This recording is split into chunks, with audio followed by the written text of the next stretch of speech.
Recognizing tonight is the 2016-2017 ECC basketball team. They also set the school record that year with 31 victories, on its way to finishing second in the nation in the NJCAA Division II or Division III tournament. Please welcome Coach Reed Nosbich.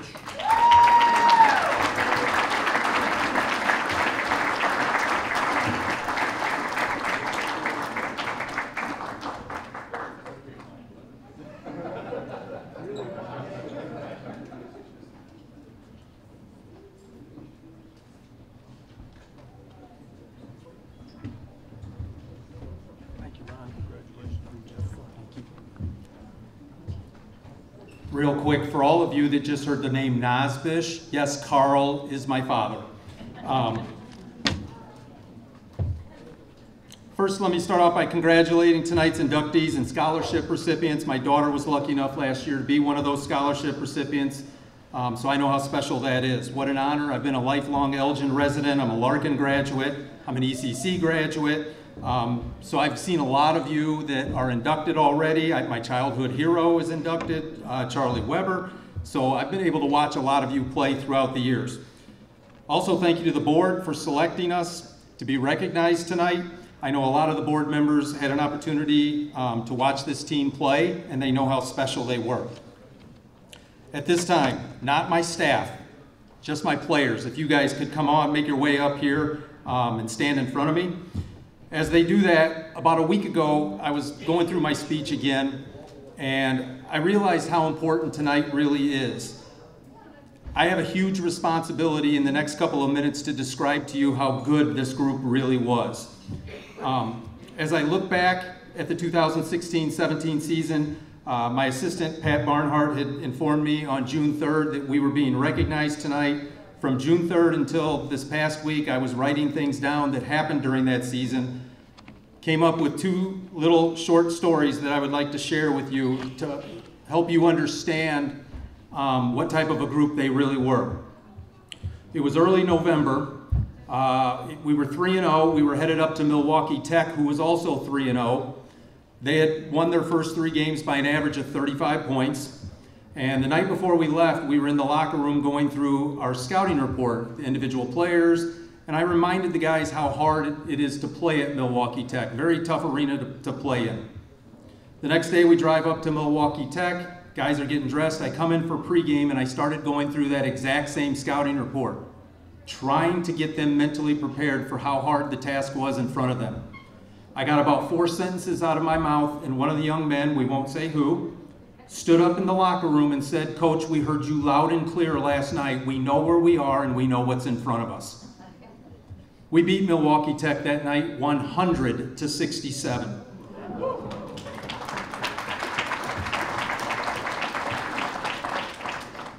Being the humble guy I am, I came in the locker room afterwards. All these guys were celebrating, high-fiving, and I tried to get them to calm down. We're still in November at this point. Talked to them, told them to get dressed, and as always, we came out of the locker room as a team. My staff and I, we went and stood out in the hallway.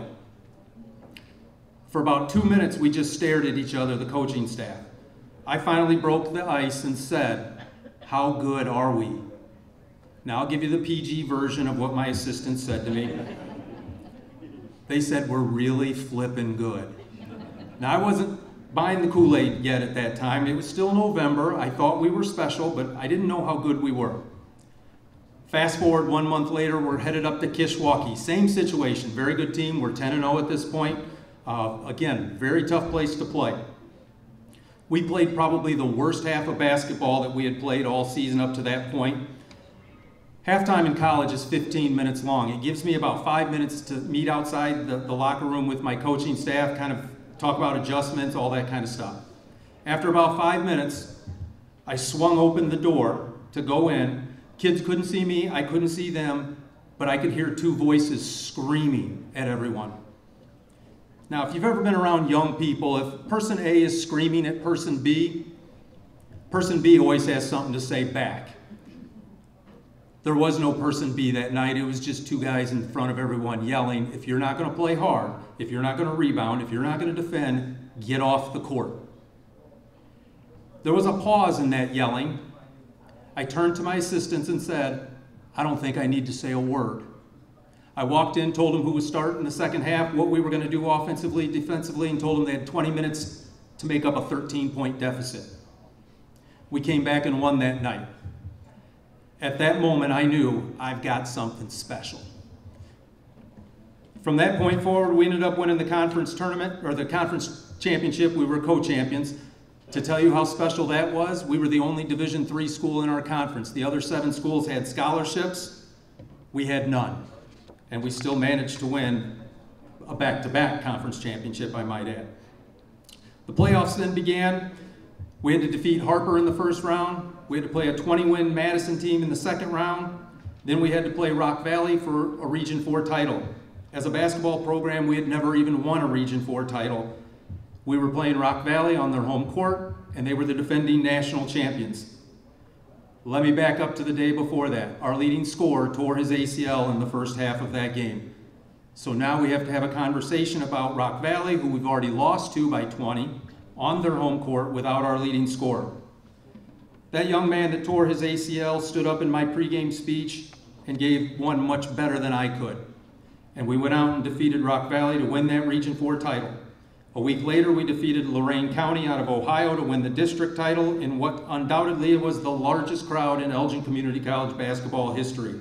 For those of you that were there that night, thank you. We then headed to Rochester, Minnesota, where we played Brookdale, Brookdale was out of New Jersey, Herkimer out of New York, and we lost the national championship game to Northlake out of Texas. During that tournament run, we played the 2014, 2016, 2017, 2018, 2019, 2022, 2023, and 2024 national champions. We basically had to go through Duke, North Carolina, and Kansas just to get to the national title game. That's what they achieved. The members of that team, some are not here tonight. Coach T, if you could come up and hand out the certificates for these guys. And actually, Coach Pat, if you can make your way up, Coach Mark, if you can make your way up, that'd be great as well.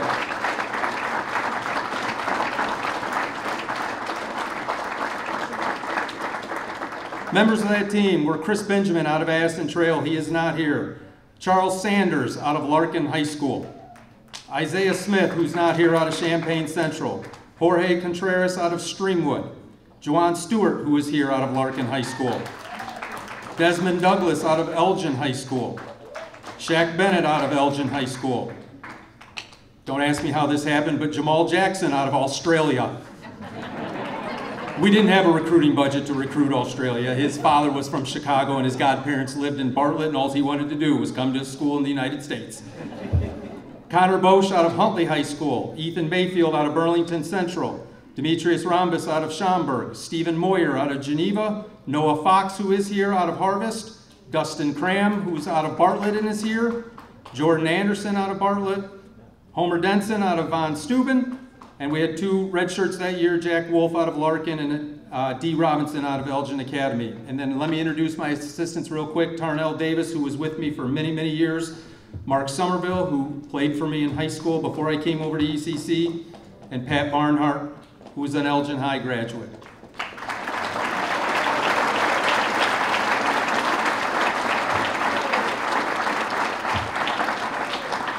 Real quick, just a couple more things I wanted to say. I know I've probably already gone over my time limit. I get asked, and I want you guys standing up here and those guys watching at home that played for me on this team. I'm trying not to get choked up. I get asked time and time again if this was our most disappointing loss to lose the national championship game. Fellas, I want you to understand, it's not even close to the most disappointing. When I took the job at ECC, we only talked about winning conference championships and trying to win a Region 4 title. The night we played for a national championship, 130 teams were sitting at home watching 2 play. You were one of those 2. Those that have been around, go.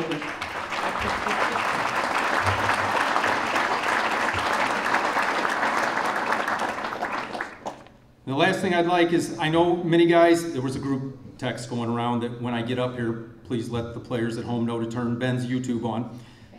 Those of you guys that were on this team that are not here tonight watching on YouTube, I want you guys to just stand up and don't tell me that your coach can't see me. I'm not standing. Stand up. Then there's another group that I'd ask to stand up. My wife and 2 kids, if you could please stand up. Coach Pat's wife, if you could please stand up. Mark's wife, I know, is watching on YouTube. If she could stand up. And Coach T's girlfriend is watching on YouTube. If you could stand up. And then I'd ask the families of these guys and all of the friends who came here to support them and all of you watching on YouTube to stand up. And if you are a person who saw this team, please stand up. We're here to recognize these young men standing in front of me, but we want to take a minute and recognize all of you, because you were on the journey with us. And it was one heck of a ride that you took us on. So without you, there's no us. Finally, guys, I want to leave you with one thing. Growing up as a young man, my mother used to say to me all the time, basketball doesn't put dinner on the dinner table. And she was right, 100%. I know she's watching right now. But guys, I want you to understand what it did do for you and myself and all the other guys that played for me. It brought us all together. It built great memories. It built great friendships. And so many of you have gone on to be successful in life. I can't even list all the things that we have that guys have become. So yes, basketball did not put dinner on the dinner table. But what it did do for this group right here is put you on the wall in the Elgin Sports Hall of Fame. Congratulations, gentlemen, the hall has been earned. Thank you, guys.